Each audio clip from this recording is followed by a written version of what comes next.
Welcome to our study of the book of Revelation. Our Hebrew manuscript calls it the book of secrets. These are the secrets, the hidden things that God wants to reveal specifically about the seven-branch candlestick, his bride, and also the harlot are two specific secrets that are mentioned. But today we want to learn about the horsemen. Specifically the first horseman, and hopefully we'll get into the second one. So where do people recognize Messiah, son of David, coming as a conquering king? Usually they do not see him until he comes on a white horse at the very end of the book. So who do they attribute gets the victory all throughout the rest of the book of Revelation? Well, they would say the one in control is the Antichrist. He is the one getting the victory, able to conquer, the one who's in charge. But nowhere have we seen that the Antichrist actually gets the victory. People can think he gets the victory. This does not make it true. And he can think he's getting the victory. He could win a battle, but this does not make him a conqueror. So all in our 7 churches, we learned that we all need to overcome, but we can overcome because there's only one who has overcome, one who has overcome the world, who's gotten the victory, and that is Yehoshua, our Messiah. So if you have trouble recognizing him on the paper when things are going well, when the Antichrist shows up and you're already expecting him to be the one to get the victory, this is what you've been taught, how will you know the difference? So, good to be studying here. Every spirit that does not confess Yehoshua is not from God. This is the spirit of the Antichrist. So what we're learning in our Matthew study is you're going to be drawn to whichever spirit you're of, because the eagle is going to be drawn to death. So if you do evil deeds, you're attracting demons to yourself. You're attracting the enemy to yourself. But if you're from life, you are attracting the life giver to yourself. So you're going to be drawn to these things, and your spirit is going to agree with God's spirit that you are his. So you don't need anybody to tell you, but just by hearing these things, your spirit will agree or disagree so long as you are so long as you're of the right spirit, right? To be able to receive it. So if we have any negative spirits, we want to get rid of those. So these were ones that were coming to mind because we're learning all about overcoming and connecting this with Messiah. So you don't want to be of the spirit that is opposing the truth. So we were not able to finish reading in our translation the second verse or verse bait. So it says, "We avit," and this is a different one because here it says, "And I saw," and we'll take a look again at our actual manuscript. This one is a translation back into Hebrew, so we've got so many changes. And so I tried to look this one up, and it says abode, but translated as he saw. Wehine, and behold, sus, horse, lavan, white, weharochev,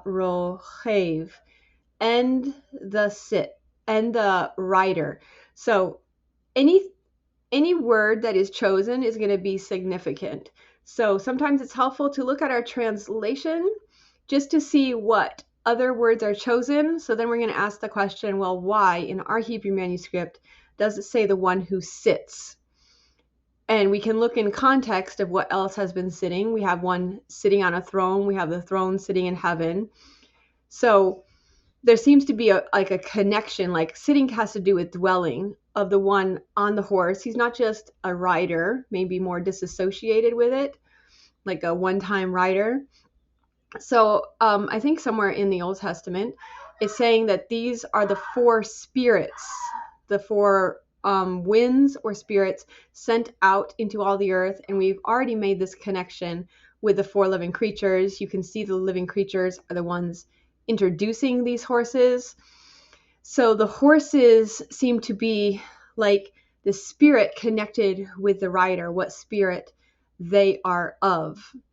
And this one, you definitely see a lot of unity. Here, it doesn't come across so well in the translation, but in our manuscript, all the living creatures are saying with one voice. And we've seen the word one 5 times in these 2 verses in our manuscript. So we've got a white horse, and the rider, Ngal Lao, upon him, Kashath, bow, beyado, in hand of him. So this is not something given him, and we learn that the bow is Judah when we use the Bible to translate the Bible. And this is confirmed since it's connected with the lion. Even though all 4 creatures are speaking, the only one that doesn't speak in these it's the first one mentioned in chapters 4 and 5 is the lion, which would also be the standard for Judah. So this is the lion of the tribe of Judah, flowing right along with our narrative, since we just saw him probably be the one to receive this crown. The crowns were cast before the throne, and so this is what he receives. He has Judah, so these are the ones that he's already come and ministered to, and now he's going to shoot out the arrows, which Tanakh tells us is Ephraim, so that would be the 10 tribes. Watinathan, and given lo to him Ngatara. This is going to make it sound more like Antichrist for people, because when you look this one up, it's just a wreath, and then for some reason, like the translators of the Greek, so they have this word for crown, and if they translate it as crown in chapters 4 and 5, and then they translate it as wreath here, they're going to make it seem like a different person, so that comes across as deceptive to me. But here you can see it's a crown or a wreath, like he won a victory. He's a victor. So here is just a wreath that he has, like for winning a race. Wa yetse, and the went out. Menatseach, conquering. Welemangan, and to, because of, like upon.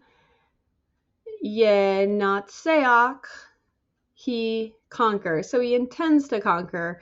This is a lot more vague. So let's look again at our manuscript. Here's what it says. Then I saw that the Lamb opened one of the seals. So the Lamb could be opening a seal, and also he could be the one on this horse. We learned that when they're saying come and see, they are directing John to a different place. It could be a different time frame than where he currently is.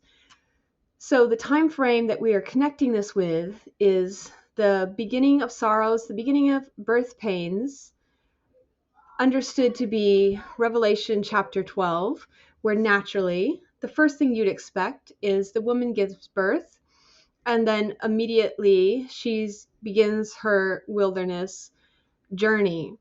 So this is a little bit of the role of Messiah, son of Joseph, who is supposed to gather in all like Gentiles, exiles, like maybe Hellenistic Jews, people who are not just part of the exile, but maybe they kind of intermarried and took on Gentile things to bring them all back to Jerusalem. So the first thing we should be expecting here is seeing that Messiah is bringing in the exiles, gathering them to Jerusalem. Like, how can we have the next phase, which is the witnesses who have a temple, if first he hasn't gone and gathered them to come back home? And we have already recognized that Israel has become a nation, but where are the 10 lost tribes? And they haven't been able to establish themselves in a way that now they're saying, like, we can start keeping all these rules of Torah, like go back to somebody recognizing when the month starts, where it's declared, because it's still a set calendar. So like a lot to happen still, where they're able to establish a temple in order to fully make sure they're establishing the rules of Torah connected with the land. So a lot of exiles still to be brought in.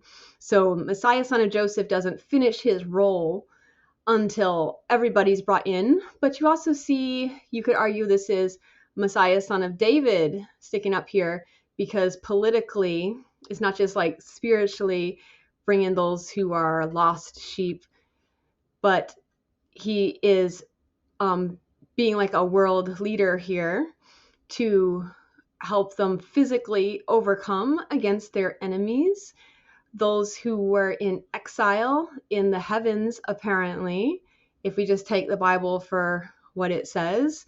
In Revelation 12, there's a battle breaks out, and mortals give their lives, but this battle is in the heavens. And he says, when I gather you, it will also be from the heavens. So I try to take it literally unless another explanation, an interpretation is given of the symbology. And I heard the four living creatures say, like one voice, come and see. Then I saw a white horse, and he who sat on it had a bow in his hand, and a crown was given to him. We discussed that the bow was Judah, and that the crown can be from the 12 tribes, as far as half of these elders can be the 12 tribes who are around the throne, as well as the 12 disciples who have this priest role as well as king role, which is kind of what Levites represent when you look at Moshe as well. He's like the king role, and so it's combined, because originally it was probably going to be just Moshe, who was a priest and king role. And he went to overcome, and he overcame. Verse 3, and when the second seal was opened, I heard the second living creature say, come and see. Then another red horse went out, and he who sat on it was given to take away the shalom from the earth, and a great sword was given to him. So people don't want to attribute anything negative to God, but maybe they forgot that when Messiah comes back, there will be war, and he needs to win this war. So they'll attribute it to the final horse, maybe because it's less painful that he's wiping them out with one word. But like these two witnesses in Revelation 12, it says that anybody who opposes them, fire needs to come out of their mouth, and they have plagues, and so they're tormenting the earth with these plagues. People don't like them, and so just because they're not popular, this makes them evil. Like, what spirit are you of? We need this red horse, right? So I see these first two as the week of the Virgin, because it says 1,260 days associated with the two witnesses, which are good, and with the Virgin, which is good. The 42 months is what is associated with the beast. So let's see what this says in the Hebrew. Verse 3, we kion, and while and as. So as this seal is being opened, he's hearing the second living creature say. So that's a difference already. Before it was just, and I saw. It wasn't like while he's doing this. While he's opening the seal, he hears the second living creature say. So we notice patterns and we notice breaks of the patterns. Verse 3, Shenefethach, which was opened, Hatimoth, seal. All right, so already this verb looks different. Was opened, and here opened. So the interesting about this is it looked like the noun form. We were comparing it with chapter 4, how it starts with there's an opening in heaven. Was opened, an opening. So this word was opened here is going to match better to the start of chapter 4, the verb form, but then this opening. So it's pointing us, it was kind of cluing us in that if these things that are sealed have to do with the secrets, like these sevenfold bride, and he's revealing this, we already know that Messiah was something sealed. So it's like he's the eighth of the seven. He's the opening through which John was able to see this vision. So first everything through Messiah, and now he is making a way for the bride, go to prepare a place for you. So there's a difference there where the form has changed a little bit. Was opened, the seal. So it's more of a passive, was opened. Ha sheni, the second. She me ngathi, which I heard. She hai, which life. So now it's not all four living creatures, just one life. Ha sheni, the second. Amar, say. Vo, come. We, ra'ah, and see. Kind of reminds you of day 2 of creation, of which God had nothing good to say. So he brings in all this good, all this peace, all this perfection, and it gets rejected, and instead war needs to break out. Seems to be a pattern here with this second living creature, and this one is tied in with Ephraim. So what's not good is division, like day 2. We want day 1 where everything's in unity. And so when the 10 tribes broke off from Judah, this would not have been a good thing. God hates divorce. He wants unity, but sometimes it becomes necessary because of how people are. Verse 4, where halach and walk can mean like goes out, but it's not the word for go out. So, and walk lahutz, to outside.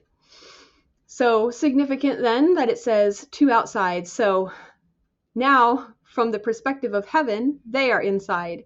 When Abraham had his vision, or whatever you want to call it, he was taken to outside, and it doesn't say like to outside his tent.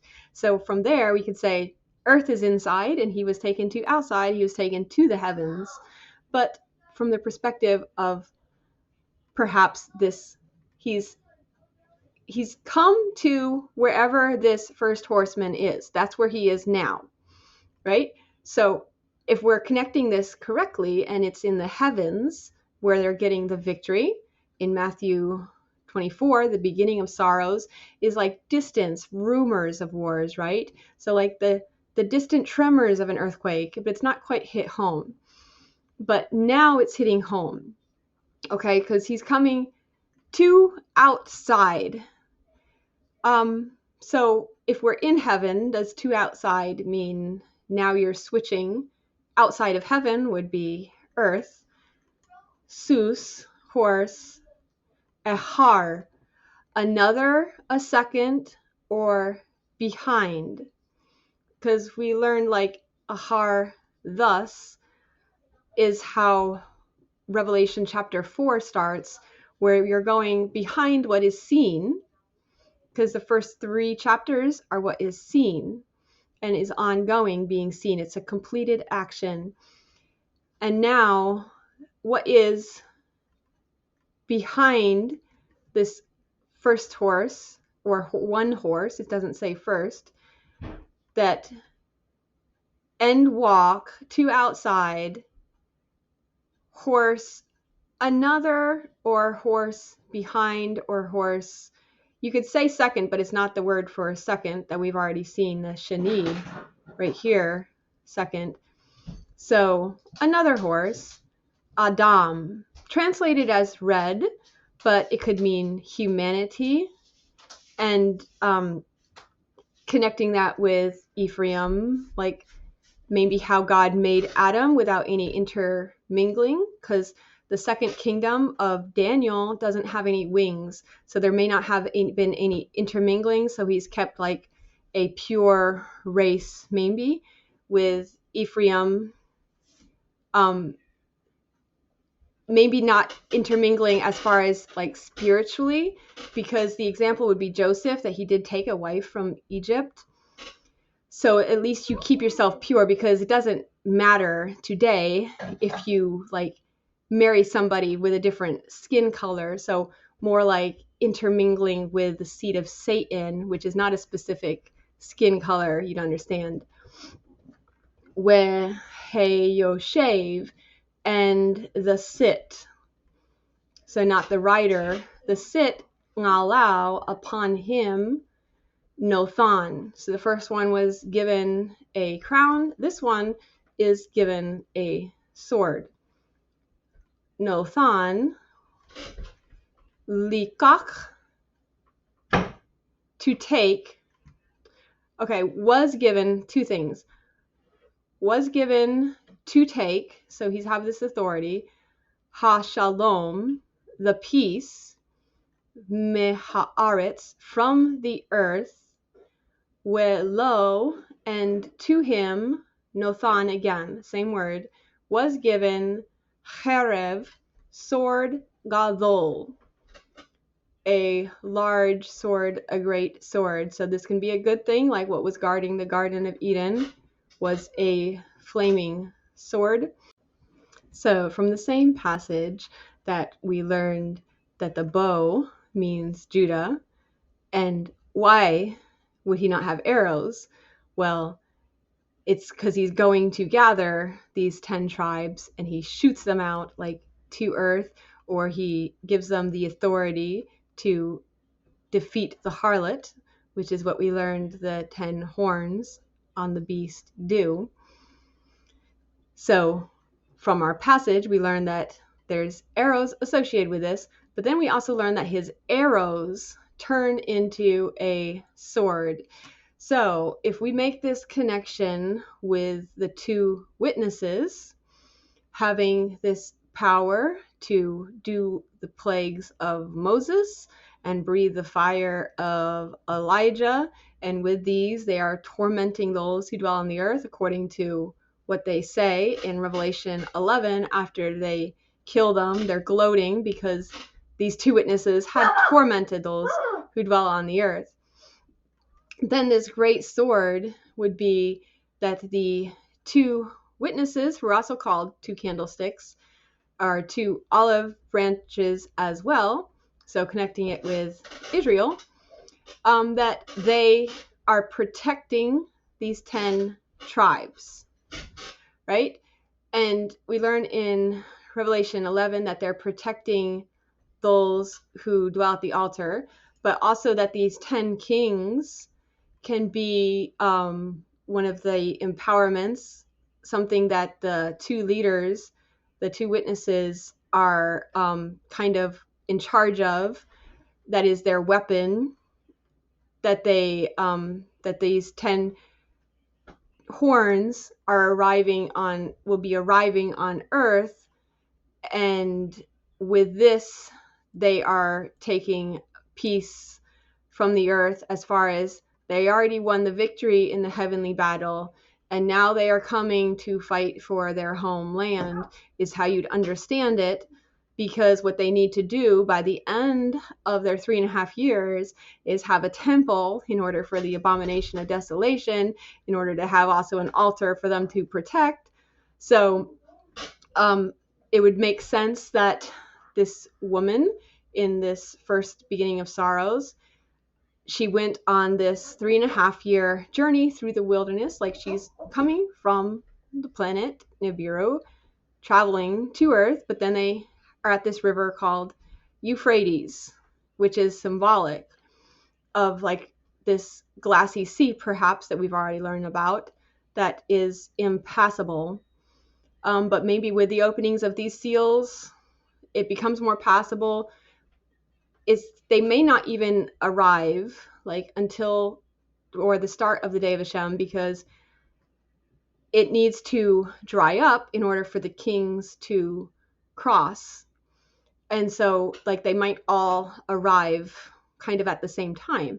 So these witnesses could be doing their things more from above, having the power to call down plagues on the earth, to take peace from the earth. So what can still be going on is still more like a heavenly battle, but kind of between heaven and earth where they meet. And that's where Pharaoh and his army would come to, since we're understanding this is a deliverance from Egypt, as far as what kind of replaces that, where people stop talking about the deliverance from Egypt and now it's from the land of the north. And we looked at those scriptures for that. With the 4 horsemen, you see them being empowered, getting the authority, but you do not see their effect. They result on earth until other places in the book of Revelation. So you have to find it. And here it says, I will empower. So they're given authority to take peace from the earth. This is clearly to me the 2 witnesses, and they'll prophesy for 1,260 days, clothed in sackcloth. They have power to shut the sky so that no rain will fall during the days of their prophecy, power to turn waters to blood, to strike the earth with every kind of plague as often as they wish. If anyone wants to harm them, fire proceeds from their mouth, devours their enemy. That's how they have to be killed. And after they do get killed, then they're the ones that kill them send gifts to one another, because these 2 prophets had tormented them. So here is the verse about deliverance from Egypt, symbolically just Egypt. The days are coming that it shall no more be said, Hashem lives who brought up the children of Israel from the land of Egypt, but Hashem lives who brought up the children of Israel from the land of the north and from all the lands where he had driven them. Understood that the devil says he'll take his throne to the far reaches of the north, for I will bring them back into their land, which I gave to their fathers. This is the only seal that it says was passively opened. It doesn't specifically say even he opened it. So we can have this idea of where there's 2, there's 3, there I am gathered in their midst, where this second horseman could just be a continuation of the first horseman, where Messiah is also the rider. He, singular, who sat on it, he can be the one that's actually in the midst. So there's actually like a third that agrees in heaven, except he's maybe coming down with them wherever they're at. So it's just kind of as a result, it just is passively opened. But anyway, that's what we have time for today. If I'm not being clear enough on things, if you have any questions, if you have any suggestions, I'm open to hear them. But thanks so much for joining, and Hashem bless you.